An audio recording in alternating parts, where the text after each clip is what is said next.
Selamat mendengarkan. Tidak ada pembicaraan selama perjalanan. Sean melaju dengan kecepatan sedang, meski dia tahu Zian membutuhkan Sheila segera. Sesekali pria itu melirik wanita di sampingnya melalui ekor mata. Terlihat jelas dia cemas meski tidak bertanya. Beberapa menit berlalu, wajah Sheila semakin pias kala Sean memasuki area rumah sakit. Mulutnya seolah hendak bertanya, tapi Sheila membatasi dan berpikir, nanti akan tahu sendiri seperti yang Sean katakan ketika menjemputnya. Tunggu sebentar. Kata Sean yang kemudian turun lebih dulu. Hujan sore itu belum reda, masih sama kacaunya, bahkan semakin deras saja. Sean baru membukakan pintu untuk Sheila, kala dia sudah menyiapkan payung. Sedikit canggung dan Sheila jelas saja ragu, lantaran Sean hanya menyediakan satu payung untuk berdua. Ini terdesak. Saya akan lebih marah lagi kalau kamu basah. Seolah tahu apa isi hati Sheila, pria itu menolak protes sebelum Sheila layangkan. Untuk sementara dia skeptis lebih dulu pikiran negatif tentang Sean. Jujur saja, ucapan Sean beberapa bulan lalu di pemakaman Ida masih Sheila ingat dengan begitu jelasnya. Keduanya berlalu dengan langkah cepat.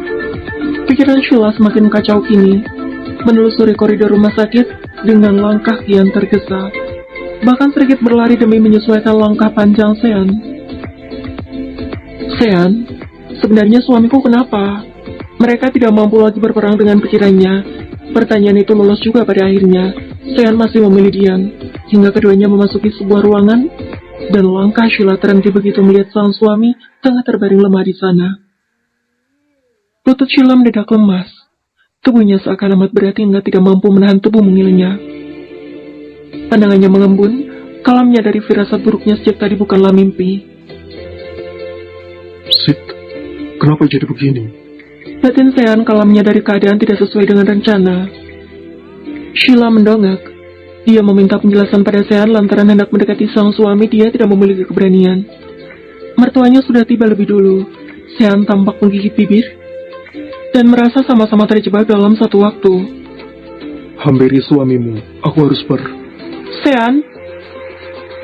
Belum sempat dia berlalu keluar, dia menyadari kehadiran putranya lebih dulu. Di saat bersamaan, Michaela masuk dan membuat Sean tidak memiliki kesempatan untuk pergi. Sean, Papa! Teriak Michaela seakan lupa jika Sean adalah pasien yang baru saja terpejam beberapa saat lalu. Cepat tangkap Sean, Pak! Kedatangan Sean yang mendadak jelas saja membuat mereka panik seketika. Mikhail yang sejak tadi bersedia menguatkan Zia, segera meringkus putranya dengan segala cara, termasuk mengikat tangan Sean dengan ikat pinggangnya. Sheila yang bingung harus bagaimana di saat keluarga ini justru terkejut dengan kehadiran Sean. Hanya bisa terdiam melihat mereka bergemul di tubuh Sean. Setelah dipastikan Sean tidak akan bisa lepas, Zia baru menyadari kehadiran Sheila yang tampak bingung di sana. Wanita itu siapa? Kamu bawa istri Sean? Bukan, Ma.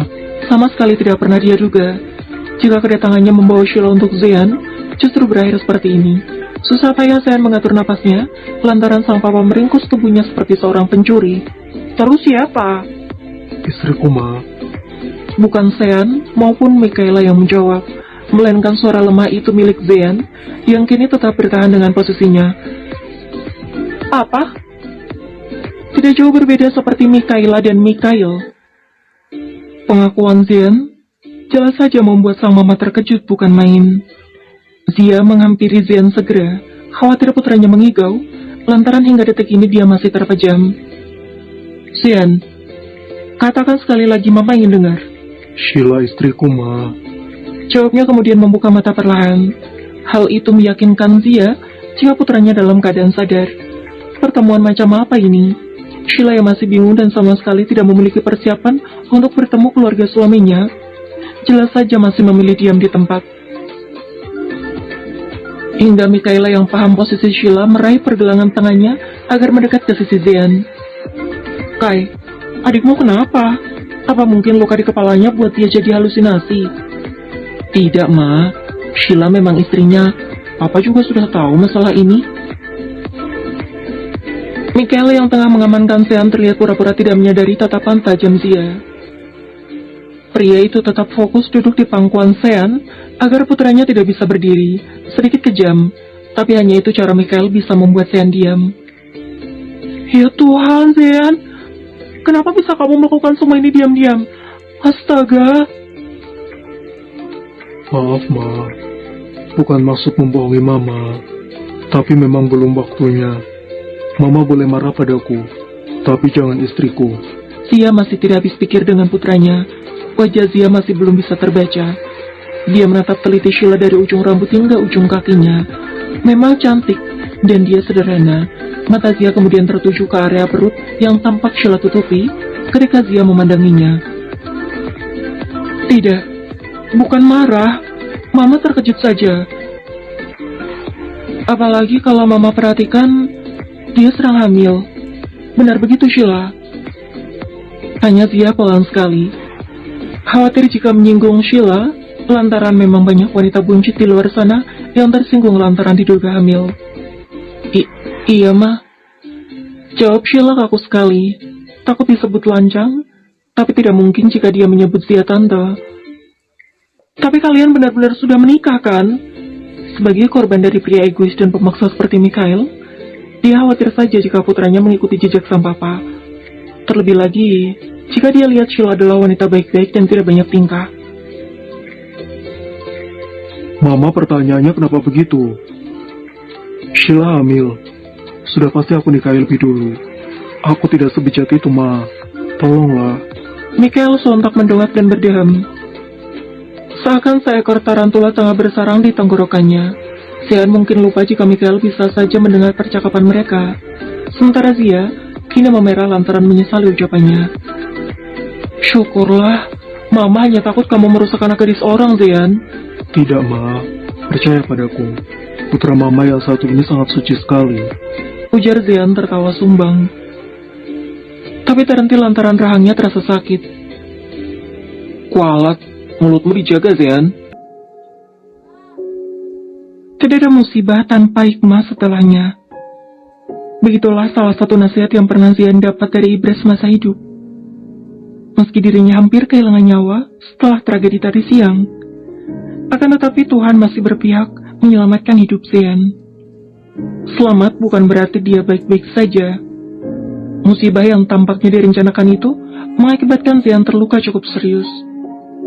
Tidak hanya Zian, tapi Yuda juga mengalami hal yang sama, bahkan lebih parah. Berawal dari sebuah mobil jeep hitam tanpa plat nomor yang mengikuti mereka, hingga Yuda menyadari rem yang tidak berfungsi dengan baik. Keduanya sama-sama panik. Pada akhirnya Yuda kehilangan kendali dan membuatnya menabrak pembatas jalan. Kecelakaan tidak dapat terhindarkan. Zian yang masih dalam keadaan sadar dapat melihat dengan jelas Yuda tersiksa di sebelahnya. Pria itu sempat memaki Yuda yang terlalu bodoh mengambil tindakan dan tidak memedulikan keselamatan dirinya sendiri. Tidak lama berselang, sirena ambulan terdengar hingga Zian sedikit lebih tenang. Beruntung saja beberapa saksi mata di sana bertindak cepat dan tidak hanya mengabadikan kejadian itu dengan kamera ponsel mereka. Luka yang Zian alami memang tidak begitu parah jika dibandingkan Yuda. Darahnya juga tidak terlalu banyak yang tumpah. Tapi anehnya, Zian tidak mampu berdiri, bahkan dia harus dibantu beberapa orang untuk keluar dari mobil. Di posisi itu, Zian masih terus mengutamakan Yuda, seakan dia sama sekali tidak butuh pertolongan. Beberapa kali dia berucap pada tim medis yang menolong mereka untuk fokus pada Yuda saja. Hal ini berlanjut ketika tiba di rumah sakit.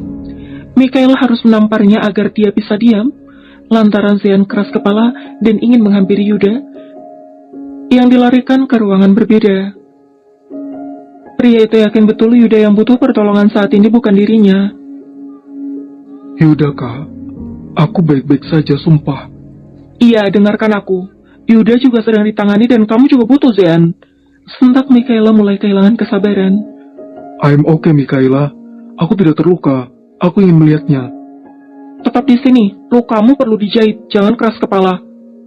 Adiknya memang sedikit pembangkang. Mikhaila tengah menghadapi dirinya dengan versi berbeda saat ini. Zian mengkhawatirkan Yuda, tapi tidak menyadari jika darah segar juga mengalir di pelipisnya. Ini bukan darahku, tapi darah Yud. Darahmu bodoh. Coba jelas sendiri kalau tidak percaya. Diam sebentar, oke? Pasien di sini banyak, bukan cuma kamu saja. Bentak Mikaela menekan setiap kata-katanya karena memang kekesalan dalam benaknya sudah terlampau besar pada pria ini. Tidak ingin Mikaela semakin marah, Zean menurut dan mengikuti kehendak sang kakak. Walau saat ini pikirannya benar-benar kacau. Kekhawatiran tentang Yuda dan juga Sheila menyatu hingga membuat kepala Zean semakin sakit. Cukup lama berselang, Mikaela meninggalkan Zean begitu saja. Setelah dia pastikan adiknya lebih baik, barulah Mikaela menghubungi orang tuanya. Di saat yang sama, Zean justru menghubungi Sean dan meminta saudaranya untuk menjemput Sheila detik itu juga. Sean yang menerima pesan dari Zean justru berpikir pria itu sekarat hingga dia bergegas meninggalkan pekerjaannya untuk menjemput Sheila. Iya, kedua pria ini sama-sama tidak bisa berpikir di saat panik, hingga Sean juga terjebak dalam pertemuan yang tidak terduga ini.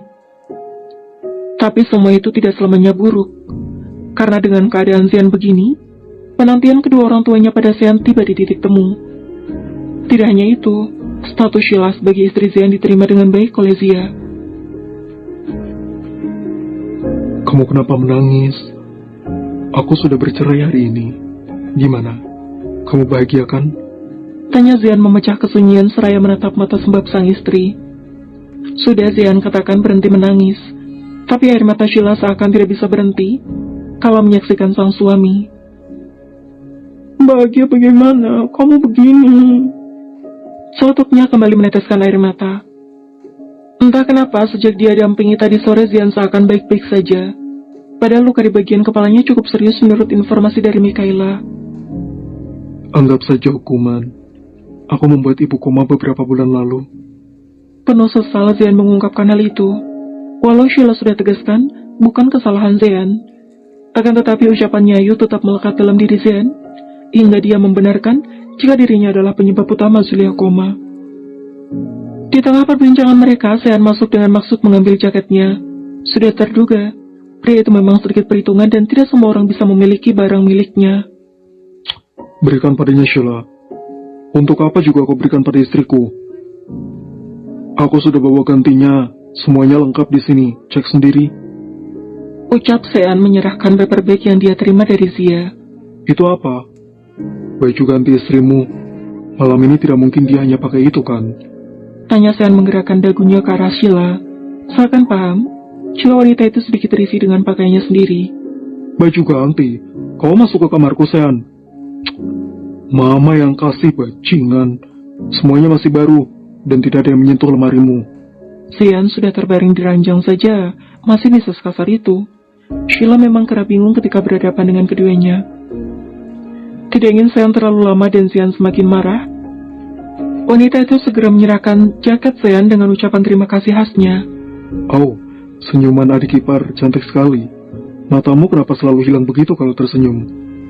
Sean, keluarlah. Tita Sean menyentuh pelipisnya. Dia merasakan sedikit sakit setiap kali berbicara dengan nada tinggi. Sean mengalah. Dia berlalu tanpa mengucapkan apa-apa. Namun ketika hendak membuka pintu, pria itu kembali berbalik dan tampaknya ingin memastikan sesuatu pada Sean. Mau apa lagi, Sean? Soal mobil yang mengikutimu, kau yakin tanpa plat nomor? Sebelumnya mereka sempat membahas hal ini sekilas, tapi Sean khawatir otak Sean yang sedikit bergeser, hingga dia perlu memastikan sekali lagi. Yakin, aku tidak mungkin salah soal itu. Sean mengangguk kemudian. Dia benar-benar pergi kali ini, hingga membuat Sheila menatapnya penuh tanya. Kenapa Sean tanya begitu? Entahlah. Mungkin karena senyum so imutmu itu. Tersambung.